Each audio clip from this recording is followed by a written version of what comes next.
Dans la deuxième lettre aux Thessaloniciens. Frères, nous avons une demande à vous faire à propos de la venue de notre Seigneur Jésus-Christ et de notre rassemblement auprès de lui. Si l'on nous attribue une inspiration, une parole ou une lettre, prétendant que le jour du Seigneur est arrivé, n'allez pas aussitôt perdre la tête, ne vous laissez pas effrayer, ne laissez personne vous égarer d'aucune manière.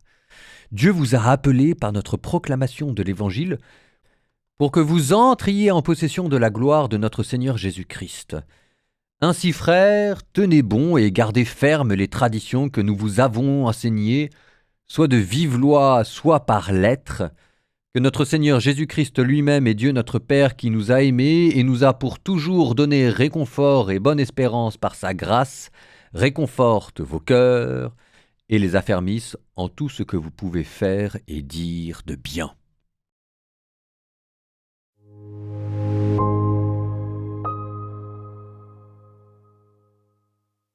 Ce qu'il ne faut jamais oublier quand on lit les lettres aux Thessaloniciens, c'est qu'on est dans les écrits les plus primitifs, mais vraiment. La datation haute, c'est les années 50, 52, donc c'est une sorte de flash de l'Église primitive, à quoi ça ressemblait. Et ce à quoi ça ressemblait, c'est qu'il y avait une certaine forme de fièvre apocalyptique. Le Christ vient de ressusciter et les gens sont persuadés que c'est la fin des temps, quoi. D'ailleurs, c'est la fin des temps, mais ils pensent que non seulement c'est la fin des temps, on est dans les derniers temps avec la venue de l'Esprit, mais que c'est aussi la fin de l'histoire, la fin du monde. C'est pas tout à fait la même chose. La fin des temps et la fin du monde, c'est pas tout à fait la même chose. Et là, on mélangeait un peu allègrement les deux. Alors, ce qui est assez amusant, c'est cette phrase. Si l'on nous attribue une inspiration, une parole ou une lettre prétendant que le jour du Seigneur est arrivé, n'allez pas perdre la tête aussitôt. Je le dis avec mes mots à moi. Mais il y a 15 jours, j'avais découvert sur Internet qu'il y avait un deepfake de moi pour faire des lettres. C'était le grimoire sacré, les 12 paroles de Saint-Antoine, pour avoir l'abondance financière et que si jamais on achetait, on pouvait avoir cette prière et qu'elle allait nous apporter plein d'argent. Mais là, mon point, c'est qu'il y avait là une personnage public chrétien, moi en l'occurrence, et on me prête des propos qui ne sont pas les miens avec un deepfake. Et ça, en fait, c'est exactement ce que vous voyez.